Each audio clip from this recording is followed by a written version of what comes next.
Okay, guys, we are going to talk about sisters, Tyler Perry sisters. This is the review. Okay, as you guys can see, yes, a sister is staying at home and she is relaxing on her day off. I go to work because I do work at an essential. I'm an essential worker, but when I'm not at work, I am right here in my backyard chilling with you guys. Okay. All right, guys, let's get into it. We're gonna start with Sabrina. Sabrina, we're back at the hospital. We're back at the hospital with Sabrina, and of course, like I said, her girls are still there for her. We still haven't heard anything about Maurice, and then she's actually having a moment with Calvin. Unfortunately, Calvin lost his dad. His dad, so they're all having a moment together, and Calvin is obviously grieving. His dad is grieving for his partner. Sabrina's going through what she's going through. Maurice, she's just trying to be there for Calvin. It's a lot going on. A lot of emotions are happening. But as I said in my last review, Calvin's dads were really trying to convince him to, find love, live life, be happy, not dwell in the past or dwell on these mistakes.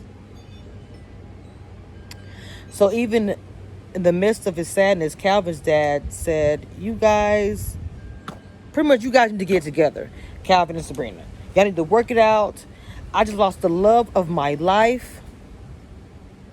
I need you guys to get together. And I understand that you guys live life. You guys go, love, go. Okay. So Calvin goes with Sabrina and they get ready to go to the house. But before they actually leave, she gets with the girls and let them know updated about Calvin losing his dad.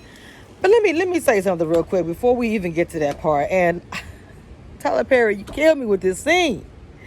So and I'm not laughing, just follow me. When he, found out, of course, of the passing of his dad, and he ran out. Now, when I first saw him run out, the woman in me, I'm not going to lie, I was like, yo, Calvin, the run. What's going on with the run? But I was like, and then Danni, sometimes I believe you in my head. Danni was like, you didn't see the run? And it was like, girl, chill out. Sabrina was like, he just lost his dad. She left. And then it's just the girls. It's just Andi. Just Andi, Danni, and Karen. And Karen was like, and he was like, well, it wasn't like that. It was kind of like, I was like, stop it. Leave him alone. You need a man with sensitivity. I'm just kidding. Anyway. So, Calvin and Sabrina go to her house. And, of course, honestly, after all that, I probably need a drink, too. Calvin's like, I need a drink. You gonna drink with me? Sabrina's like, it's kind of early. He's like, have a drink with me. Like, if I get drunk, you're going to take care of me. I'm going to be good. And Sabrina did bring up the mom and said, you have great parents. Your mom was proud of you. And he was kind of surprised that I could tell by his reaction that the father told so much information to Karen about his life. Because he didn't tell Sabrina all that. Maybe Sabrina didn't get to that point because of everything that happened between them and how they stopped seeing each other and stuff like that, right? So, the whole season I had been calling Calvin. Well, when I first started reviewing this, I think I called him Red Panties. I saw other groups were calling him the Panty Man or whatever. But Red Panties was like number one for what I saw. So Calvin decided to get some boxers. It was almost like Calvin, ding, ding, ding, ding, ding, ding. Now, you first see it, you say, okay, he did that because he really does care for Sabrina. And once again, the dads were sending him messages saying, hey, this could mess up your sperm count, which is true. He was like, look, I do want to have kids one day, so, okay. So, like I said before in my other review, Sabrina and Calvin are what future couples are going to be like. Future couples are going to be, because so many different kids are being raised in different type of homes that does not really aka traditional. It's just really not, so okay. So next, because when Danni and the girls were sitting down after they made fun of Calvin, Danni brought up the fact that she hadn't heard from Rodeo. And the girls was like, kind of like confused. They didn't know the updated what's been going on with her and Rodeo. And she said, and I really hate when she downs herself, because she was like, do you think he didn't want this, or that, it made him run away or whatever? The girls are like, because she said, you're really high. We're going to get you out of here. I don't know what she be smoking, but that high lasted for a long time. I'm like, she was smoking that good. She was smoking that So Andi was like, I'm going to take you home. I'm going to be a good friend. Take you home so you can, sober up or whatever. So when Danni got to the house, of course, Zach is there. He did give her some money, so he's staying with her again. And, the banter between Zach and Danni, at first, I was like, yeah, because I thought that the two of them had like some kind of sexual tension or whatever. But now it's kind of like, sometimes I do not want to see Danni and Zach kind of go back and forth like that, like every time they see each other, because the portrayal of the angry black woman. Now, I know she's probably upset, and she does have self-esteem issues, being concerned about the fact that she doesn't know why he hadn't called her back. So I could understand that part, okay? And she's freaking out. But the one thing I like about Zach and Danni's relationship, because Zach keeps it real with Danni. When you have a guy as your friend, that is the perfect question to ask about you, how you're acting in a relationship with another guy. Because they'll tell you, unless they're trying to get in your pants, they're going to give it to you straight, no chaser, right? So Danni's like, first of all, I saw the plate sitting there when he was like, I didn't know I cooked so good. This is delicious. And I was sitting there saying to myself, what did he just eat? What did you just eat? And she asked him that. He was like, I ate a steak. She's like, oh, you got you a steak, right? Because you obviously didn't eat my steak that was in the refrigerator, right? I kind of would have said it like that too. Like, oh, okay, so you got you a steak, where, right? So he was like, I got a refrigerator. He's like, I'll buy you a steak, giving her $7. She's like, fool, this ain't got nothing to do with you buying me a steak. That was a steak that he left me. It's sentimental. She didn't say that, but obviously, like, my baby got me a steak. I wanted to go in there and eat it, or just have it there for when he comes back. Who knows?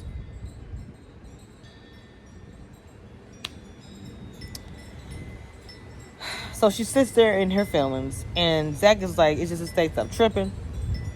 And once we get down to the nitty-gritty, she says, I told him to stop texting me, stop calling me. Because at first he was calling me and texting me, then I told him to stop it. Zach was like, wait a minute. Because at first Zach was like, you shouldn't have slept with him, because sometimes people just want to get the nook, and they're on a hunt for it. They hunt for it. Once they get it, they out.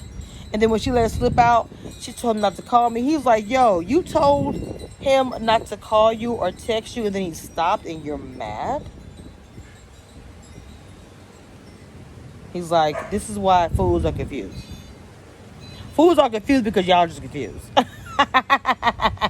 Let's get that right, okay? They ain't have nothing to do with it. But I will agree with Zach. She told him not to call and not to text.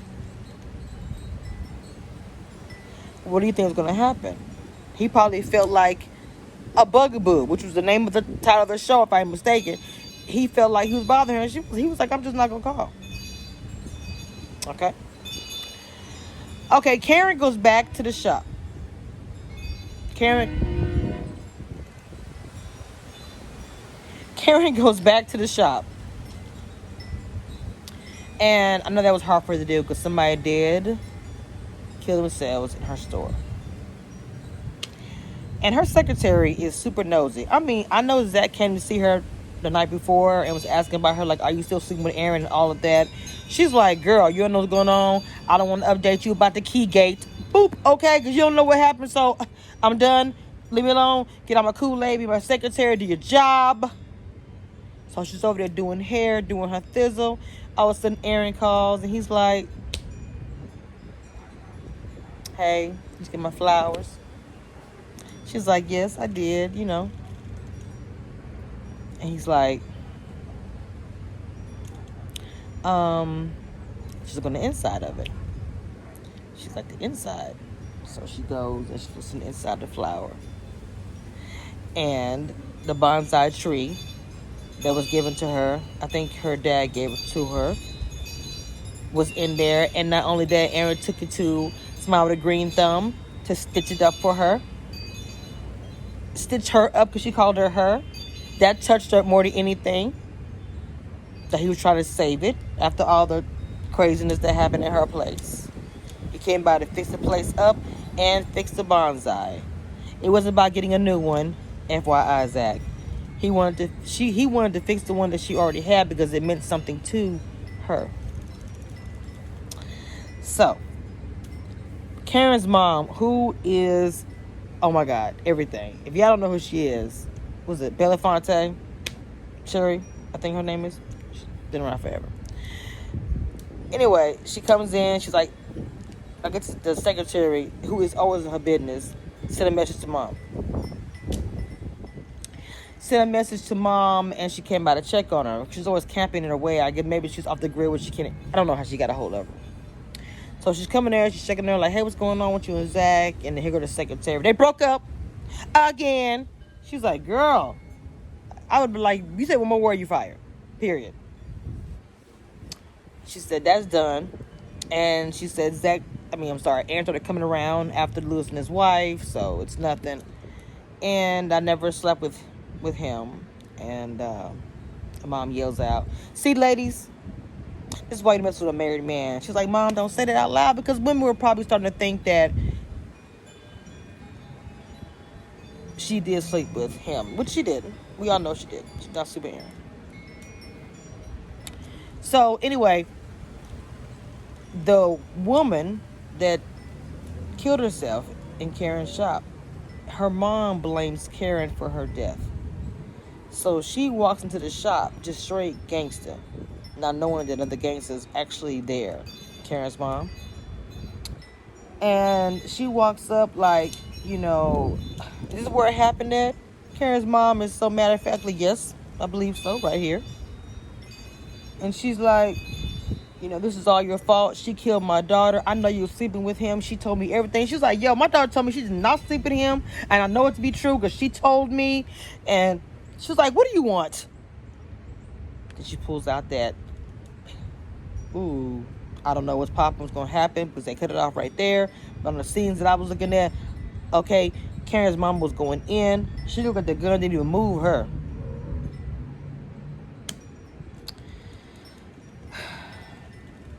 So Andi was sitting down with Gary because she had went to the jail to go check on him, but he was already at the house, and he had no idea that his wife, bitter wife, is sleeping with the snake, Maurice.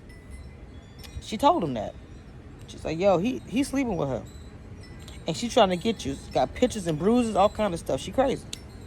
She was like, I went to him and got you out of jail. Of course, I really do believe Gary has issues. He's super jealous. Every time that Andi is involved with another man, not in no kind of way sexual or anything, he gets all hot up under the collars like, dude, you are either insecure or you in controlling. That's why I said I believe some of the stuff the wife said was true.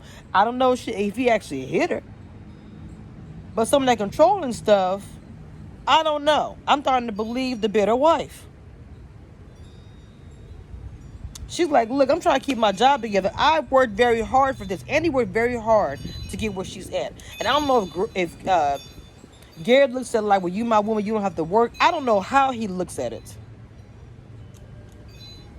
But there was no way in the world, if I was Andi, and I'm happy she fighting, I'm going to give up my stuff because of what? You say you're going to take care of me? No. I worked my behind to get here, so I'm not about to give it up for nobody. I think we have 2 more shows left. I always get the number wrong. I think we have 2 more shows left, and then we'll be done. They had to put Maurice in an induced coma, which is super scary. It was touch and go, which is really, really scary. He's stable, and his vitals are good, but he's just going through it right now. He's just going through it. So I'm sure the season finale gonna probably go out with a bang. Okay. All right, guys, that is all that I got for you guys. I'm a little late with my reviews. I'm gonna try to sit here and catch up on some of my reviews. I got Boomerang, and I also have 20s to do. So please support my other reviews, my other TV shows. If you have not seen them, I have other videos up, and I'm probably gonna put right here somewhere. I'm gonna put my video. I can't talk, my videos. So won't you pick this one? Hey, watch both of them, okay? Don't forget to subscribe. Don't forget to hit the bell. And please, guys, stay safe. Please stay at home. We do not want to be the other countries, okay? The numbers are not high, but as we're getting small deaths in your communities, you get one droplet, one death here, one death here. The next thing you know, a month from now, half our area, half our city will be shut down. If we're going to hit that curve, y'all have got to do social distancing. I'm going to tell you something. I'm telling people, social distance. I'm being very serious about that. Whoever's offended, I'm sorry. And it includes at work. And my job, that is very hard to do. All right, guys. Peace and love.